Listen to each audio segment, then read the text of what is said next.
Hello and welcome to another episode of Glory of Golden State Gaming. I'm your host, Swamp Swimmer, and with me today, the #1 Australian-born, the old world player in New Jersey, Andrew. Thank you for being on the channel.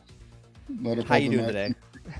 I'm doing well, Had another game today, so yeah, I'm pretty happy. Yeah, it's been... Keep it rolling. Keep it rolling. Andrew and I got maxed into each other round 1 of the Las Vegas Open, which is super exciting. Yep. And guess what?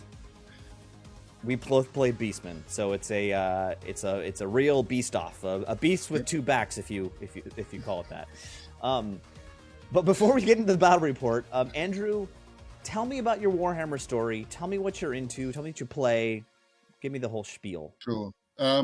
I'm relatively new to Warhammer, actually. So moved to the US 6 years ago. And just before that, I guess I had sort of started to find a group of friends, and we went very deep into heresy. So we started with sort of the version 7 Horus Heresy, and they asked me what I like to do, and I said, I want to snipe things, so Raven Guard. And so, yeah, I started playing Raven Guard. I played like one game of 7th. It was like, oh, this is a bit weird.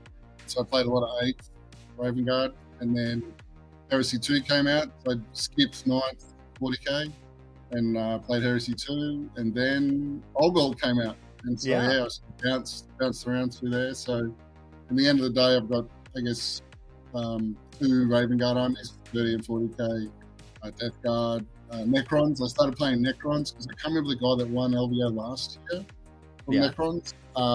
When I saw what he did with the pyramid, I was like, that's cool. So I played that for like a year. And now the Mighty Beastmen, which I have also just in the last couple of weeks moved into Mordheim. So yeah, it's all really new for me. I didn't awesome. play it at all in Australia, which is probably like prices. Yeah. I feel like there's not a lot of transition from 40k into fantasy or the old world. So I think you're a very unique in that sense, which is interesting. Like what caused you to make the jump? You just like the look and feel of it, or do you want the rank and I think it's because I started in Heresy. I think for me it's a bit of a beer and pretzel sort of game. Yeah. If I ever play 40k, it's always at the narrative events or the RTTs, stuff like that. Like I've never really got super competitive. And let's be honest, Raven Guard and Beastmen, I'm not playing this stuff to win.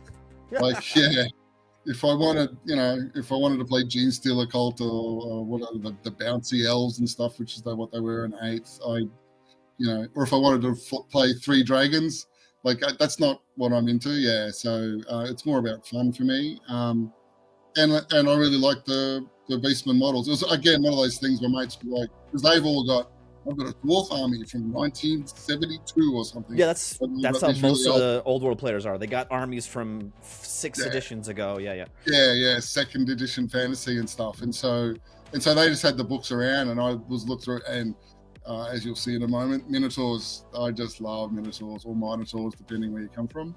Minotaurs, same thing. Yeah, tomato. There was a while where I was running 8 of them, which was pretty cool. But yeah, so I just go through the book. Beastmen were just like I'm Australian. I played rugby. Beastmen's pretty natural. I guess that's a good connection. Beastmen and rugby. That makes sense. It makes complete sense. Yeah. So, all right, let's get into the battle report and get into the nitty-gritty details. Yep.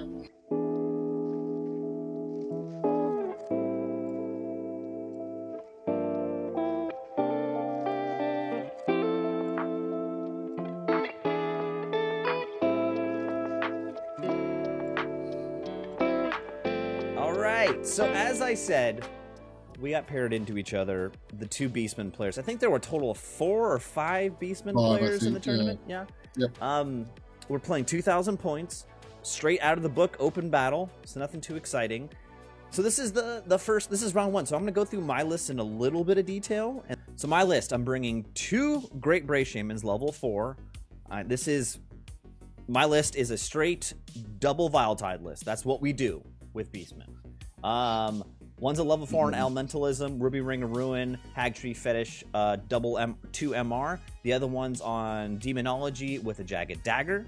And they're all sitting in that big 24-man gore unit skirmished, running around the board, doing Steed of Shadows, doing Travel Mystical Pathways to get in range for double Vials Hiding. I've got my BSB on a Chariot with Meteoric Iron and the Talisman Protection, which gives him a 5-up, 5-up with Toughness 5, 6 wounds, 5-up, 5-up. He's pretty resilient. And then the rest of core is chaff. I've got 3 Razor Tusks and 2 Chariots to fill out core. Then I've got 2, 2, 2. 2 times 2 Minotaurs with great weapons and 2 times Dragon Ogres with great weapons. I like these units because they're just hitty enough to scare people, and if they get the swing first, they can really do some damage with the great weapons. And also, they're very expendable. I can throw them up and use them as a piece of chaff. And then lastly, at a rare, the big old Dragon Ogre Shaggoth, so I can, do the lightning and make those other Dragon Ogres even stronger. And then 1 Gorgon to fit in some killing blow in this list. I need 1 piece that's going to just kill that 1 character when I run into it, that I really need it. So that's my list. It's the same models you've seen before in my previous battle reports. Yeah, I'm not going to dwell on it too much. Let's look at the beautifully painted Andrew army. Please take a look at the image that's scrolling past on the right of your screen. But Andrew, go ahead and start from the top. Let me know your thoughts of first, the builds you have on your characters, but also, how does the list work together? And also, if you didn't consider any of that, say so. It doesn't matter. I don't care that much. No. Well, yeah, I mean, you can tell, I think, Minotaurs. I just love my Minotaurs. So I've got I think you called them the Minotaur bus, the big bus of Minotaurs that move around. And with those, I usually run the Gorbel. So starting at the top is the Doombull. He's the general with all the really scary things on it. The Primeval Club I love. Strength Leadership is just great, and AP3 is pretty good. So he ends up in the group of Gore. Then we have the Gorbel, like I said, the Great Bray Shaman with Volatile, because like you said, we need it. You just basically it's an auto include, right? Yeah, and then I have my Wargore BSB. And he was running Manbane, and the idea was he was going to sit in the Gores as well. So that Gore unit ends up being pretty strong with the Gorbel, who's got the Pelt of Midnight, which gives him -1 to hit and shooting, and they also are -1 to hit and fighting. So it just ends up being a pretty good unit generally, if I can get into fight. And then the Minotaurs, so my list basically starts with the Minotaurs and then builds out. Minotaurs themselves are pretty standard. I always take the standard with the Outrage, Banner of Outrage, so they can reroll the Primal Fury. Because like you said, if these things charge in and they get the Primal Fury off, it's just a blender. Yeah, if they hit the doubles and go into Frenzy mode, it's just they can really pump it out. Yeah, and that's actually, so I think you took Demonology, right? I took Dark Magic, and that's so I can get Battle Lust, which makes them Frenzy. Yeah. And then the Frenzy plus the Hatred, everything, you're just re-rolling so much. It's pretty cool. And then Razor Gores, just for, like you said, Chaff, Razor Gore, Ungors. So the way I run, I had the Shaman in the middle. I had a bunch of Ungors around the outside to try and protect him rather than have him on the Chariot. Then the Dragon Ogres was the Shard Attack, and of course the big Gorgon. So speaking of the killing blow, there was one of the highlights was my Gorgon facing off with the Dragon. We both had killing blow, and it was like, who's going to roll the 6? Who's going to do it? Who's going to do it? Yeah, and I rolled 3 6s. It was gold. It was so good. I was it was great. So this is how it started. I must admit, during the tournament, I did sort of tweak a little bit. Like I separated the Razor Tusk and the Dragon Gores, and we're running them a little bit differently. Same models, just sort of moves them around a bit. Once I checked with people, most people are cool though. That's the part. I really liked the LVO tournament. It was, it was really good, especially at the tables that I was on in the 20s and 30s. The low table, the vibe's good at the low table. Don't worry. Yeah, they're all pretty friendly there. So it was awesome. So. Yeah, and coming up against yours, I must admit I did watch the review. And given my name was Andrew in Beastmen's, I was the first one off the list, so we got reviewed. So I was a little bit starstruck. Yeah, you're famous, mate. So coming up against you in the first, and then your army's beautiful. I get just the conversions and stuff. Yeah, I was about to say only one of us won an award for how our army looked, mate, and it wasn't me. So it was awesome. It was really good. It was really good. I mean, it didn't go well for me. But for me, a lot of this stuff is learning, and so I learned off you some of the stuff as well. I was the meteoric iron on your BSB was something I'd never really thought of before, and so I've now added the meteoric iron. It just basically gives you another, unless you're facing anything that goes that says in the rules no armor saves at all. It's basically giving you a free special save, like a free, like because it never can be. Yeah, so unless you're against someone with Beastmen with Voltide. unless yes, exactly. Unless you run in the double Voltide, and then, that stuff doesn't really matter. All right, we're going to jump into the game. And I noticed right off the bat, Andrew, you had a lot fewer drops than I did, right? Yeah, because I was running those pairs, I didn't, so basically, you dropped the majority of my stuff. I dropped chaff to match you, and then I dropped my important stuff afterwards. And I spoiler alert, I still got turn 1, which is awesome. But tell me your thought process on where you dropped your big items, like your Gorgon, like your big block of Gores. Yeah, it was hard because, like you said, it was only against chaff, I guess. So mainly, I've been bitten a couple of times with really strong charges off round 1. Like deployment, I really struggle with, if I'm honest. So. Yeah, to be honest, I mean, I say this in every one of my battle reports. Like deployment is probably the most important part of this game is deploying right. Yeah, it's the hardest to do right. Yeah. And that's about like you said. In a minute, we'll find out how terrible mine was. Yeah, it's you're trying to second guess what the other guy's doing. And I did like the idea of going tournament running similar armies against each other, because realistically, I should know what your big threats are, and you should know mine.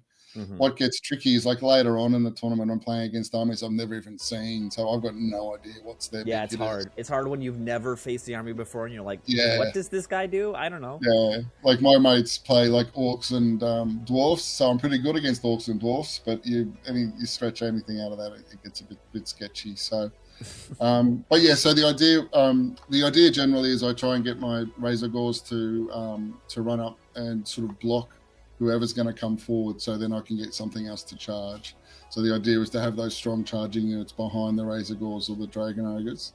And I put one on each side because I didn't know where you were going to put your good stuff. So as it turns out, you can see, yours was pretty heavily, everything really cool for you was on that left-hand side. So you dropped the big block of Gores, which is not super mobile, but I was actually planning on staying away from that and then trying to pick everything off and then get to the big block.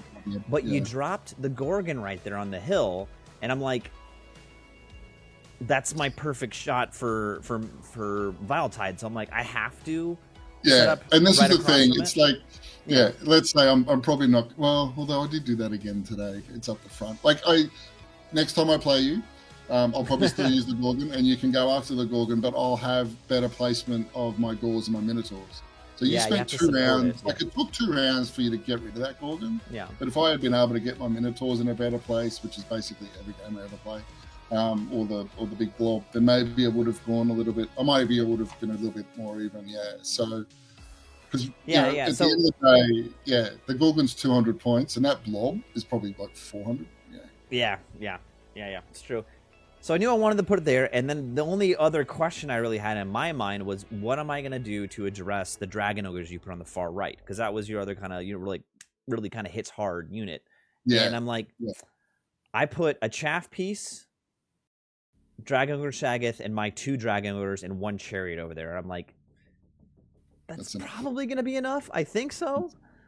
And again, because I was running them as a unit, they're not as, like, if I could have separated them and perhaps stagger them so that, we could have controlled a little bit of when you're engaging me. Like that's the sort of stuff that I learned during the weekend. Yeah. You need some chaff pieces to help out there, like to make sure I don't get the charge. Because if I get the charge with everything, let's jump ahead into the turns here. Yeah, we'll see. In my turn, I move up and I double Viletide the Gorgon. I don't kill him, which I thought I would. No, he gets down to 2. Yeah, he gets down to 2. I thought I was going to kill him. I really did. Those regens, man. Those regens. Yeah, totally. You end up bringing him back behind his unit and pushing forward with your block and pushing forward with your Dragon Ogres. Yeah. I take what you give me on the right, and I triple charge the Dragon Ogres. it turns out that's enough. I blow right through them, which is pretty amazing. Pretty simple, yeah. The 2 wounds, eventually I get the 2 wounds off of the Gorgon just with other magic. I think I got 1 wound off with a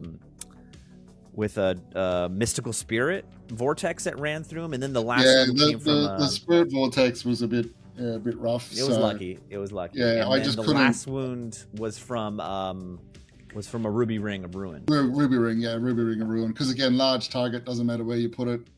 And yeah, I just couldn't dispel that. That vortex wreaked havoc.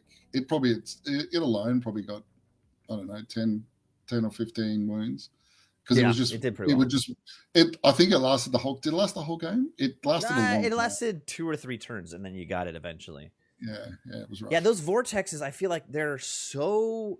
That's why Pillar of Fire is like one of the best spells in the game, because you can direct where it goes. Also, well, I thought they FAQ'd that, but they didn't, did they? I don't know. I'd have to check into it. So then that happens, and the rest of the game is me thinking. Well, actually, let me take a step back. What was interesting in the center of the board is you gave me a bunch of charges into your chaff piece, your razor gores there. Yeah. That are right in front of your minotaurs, and I decided, I'm just gonna go for it. I've got so many chaff pieces there, I can deal with whatever. You flee, which was the right move, and it ends up with me in this bunched up configuration in the center. Yeah. With the minotaur block, and no. I just charged with the Gorgon, you fled, and then I pushed up really fast the minotaurs to help chaff the Gorgon out. Yeah. You take the charge. Yeah. And what happens is accidental contact, which I did not account for. I am not the best at the rules. And so that means you're in combat with both the Minotaurs and the Gorgon. Yeah. And the little red banner means they had frenzy at the time too. So that was I was probably pretty confident at the time there. I was feeling a little scared, and then we realized that the Gorgon with initiative 4 is going to swing before your Minotaur because your Minotaur character, because he had a great weapon and only charged about an inch. Yeah, and again, one of the things I learned, it's not a great weapon. It swings at initiative, so I should have stopped. Yeah. Oh no! Like I said, these are all learning experiences for me. Yeah, and so you wouldn't have killed him. You would have done a bunch of wounds, but you wouldn't have killed him. And then I swing on the character, popped him. Just rolled, I think, 2 6s. Yeah. And then even with the damage you did to my Minotaurs, you didn't kill both bases. And then I swung back and I did a bunch and then stomped with the Gorgon, and I ended up winning combat. I was so surprised. Yeah. It didn't go, and I think, I mean, you blame the rolls and stuff, but at the end of the day, they just didn't do as well as I thought they would. I knew I was going to lose pieces, but I thought I'd still have like maybe the champion and the general left. Yeah, but it's just not the way that it ended up. Yeah. Yeah, and I think that's the point where like the game really broke in my favor. It's just like by then it was because again that's what I sort of realized is once I lost that, and because I can't move that blob quick enough to get to you, it just didn't. Yeah, I was already in trouble. So, and the leaving I think, and so what I did later on, which was really useful, was I started using Mystical Pathway on my Shaman because I kept her a really long way away from you, and in hindsight, I don't know why. Like I thought I needed to keep them 24 away from you. What I ended up doing later in the game, if you remember, halfway through the tournament, I ran over to you and said, "Can I move it and then do Pathway and then do Volatile?" That's what I started doing, which gives you a 2-inch threat range for Volatile. Yeah, with the Travel Mesa Pathways, or in my case, Steed of Shadows. Yeah, or Steed of Shadows. You're effectively moving 12 and then shooting 15, so you have a threat range of 27 inches, which is, decent. Well, you can do it. This is the trick. You can do it after it's in compulsory moves. So if she moves 5 first, and then 12. It says in Travel Mystical Pathways that you cast the spell if you've moved already in the movement phase. Oh, does it? Yeah. Yeah. See, people don't read the rules. There you go. But that was much more effective later on in the tournament, yeah. And so, because this ends up a pretty strong win for you. And I sort of sat there and was like, what, I need to learn off other people. And I went and spoke to, I think, the guys on the right of us. I spoke to both of them about their list as well. And that's what I really like about these tournaments is learning and getting better, So in the end, I won two games, so I was really happy with that. Yeah, of course. And the funny thing is, to the left of us was another Beast on Beast game, and then the fifth Beastman was to our right. It was just it was really funny. And I think he drew the short straw. I think he got Bretonians, or something like that. Yeah. So the one thing that did happen in this turn is you did Viletide off my my Shaggoth, which was nice. It was a big chunk of points. And then the game kind of whittles down to I get to the point where I'm right next to your wizard. I get them. I'm continuing to throw chaff in front of your block at this point, which is just Viletiding and Viletiding. We're now 2 moves later, and it's moved like 2 inches. You need to be a little more aggressive with those guys, because if you would have pushed up into my face, I have all these chaff pieces, but I don't. Even if I charge with all of them at once, I don't think I could have taken that unit. Yeah, because it's 7 wide at the front too, so there's a lot of hits there that do some damage. So yeah, I did get a bit more aggressive with those, but it's one of those things, you end up like, I don't want these people to die, but at the end of the day, that's what they're for. You know what I mean? Like, models are on the board to die. Yeah. I want him to stay around. So by the end of the game, we got all the way to 4. Oh, and I was going to say, I think who was it? Simon that said that your Beastman list was not quite the best. What I realised is at the end of our game, you might have been done yourself out of some extra points there, mate. You got banners and generals and all sorts of stuff. So you could. So I'm going to say that you were top, definitely. If you had got those points, you would have made it. Yep. Thank you. I think I ended up second Beastman. There was someone else who I know I am joking a little bit, but at the same time, like, I think we only gave you 2,000, and you definitely got more than that because you would have got all the banners and all that jazz. I think I got it. Did I put points in here? Hold on. Okay, there. Well, the game ends. The game ends with Andrew getting wiped. But no, basically all that's left. No, I don't kill your characters in your block. I end up getting, I think, over 75% of the block, but the characters are still there. And then I put the points. Yeah, I did put the points in here. Did you only give yourself 1,500? But the problem was a lot of your points, because your BSB, your big Minotaur character, and the block were all in that block, and it's really hard to get points off of that. And that ends up getting me a 15, which I'm still happy with on a turn 1 or round 1 win at 15. Round 1, is very respectable. I'm happy with that. Oh, it was, and it was a good game. Like, this is one of those, like, the after action sport interviews. Like, it's different than it was on the scoreboard. Like, I knew I was losing, like, after that, Minotaur thing, but at the end of the day, it was still a fun game. I still learned a bunch, and you're very gracious in your win.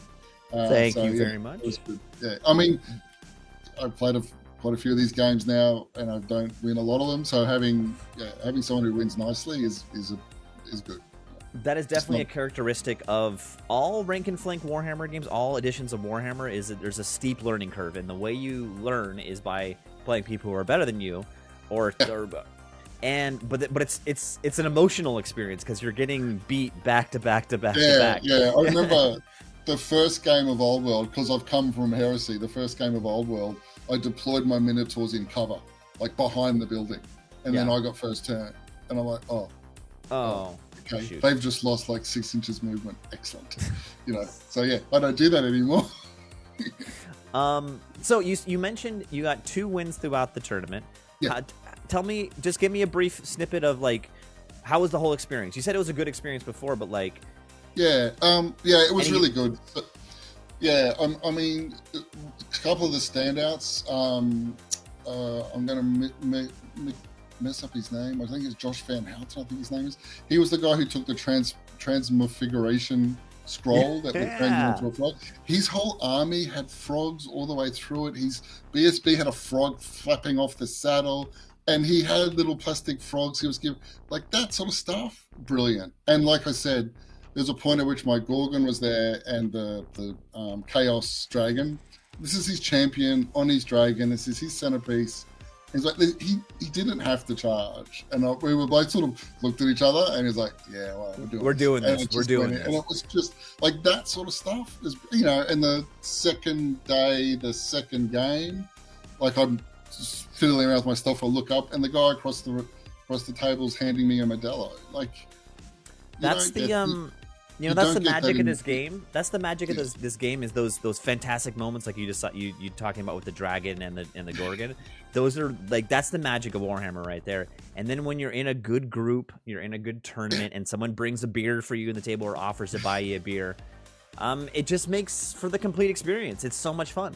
Yeah, and you know, again, at the sort of tables I'm on, hobbying's a big part of it, and I think was it Fiona? I think had beautiful orcs with this like custom color that she had mixed herself, like that sort of stuff. And you know, the theming people put into it, and you can see, you know, hundreds of hours that go into this sort of stuff to be able to appreciate that. I think is really impressive too. It's some of the conversions. I mean, obviously, as a game, yeah. Obviously, your conversions were nuts. But some of the other ones where you're walking around and you're like, hang on, is that a Tyranid piece stuck to that Chaos Spawn? Like that. Converting is sort of really fun. Converting is really fun. Yeah, spoiler alert, I won the best conversion. I'm going to make a video about it so people can see the model. It really wasn't that much of a conversion. It was just I put a head of one model on the body of another model, but it still looked really cool. But I don't know. I want to thank you very much. The last thing I wanted to mention was I realized I live in New York City. Andrew, you live in New Jersey. I didn't realize you were you're basically in my geographical area. Right, And we're going to hopefully play some games at Mythicos, which is the game store in New Jersey, kind of in between us. And we're going to meet up at some one-dayers. We have one-dayers at Mythicos all the time. Yeah. I'm excited to play again. Today. Yeah, that's where I was today. Yeah, and it was really And I played Heresy at Mythicos a lot. So yeah, it's good. It's good to, and that was part of it. Is, you know, I'm texting my friends like, how's it going? It's like, I met this really cool group out of Mythicos. We're going to be able to play much more. And I think Simon's already put a tournament out for April, I think. Yes. So yeah, I've signed up. I think I was the first one to sign up. Like I was, I'm very keen to play more. Yeah, I really enjoy it. Like, you know, I'm not there to win. I'm there to have fun, and it's been, I really enjoy it. Well, thank you for joining me. Thank you for showing your army and talking about your thoughts. And I'll see you at Mythicos. Until next time. I'll get you next time, Gadget. Next time, yeah. All right. See you next time. Thanks, guys.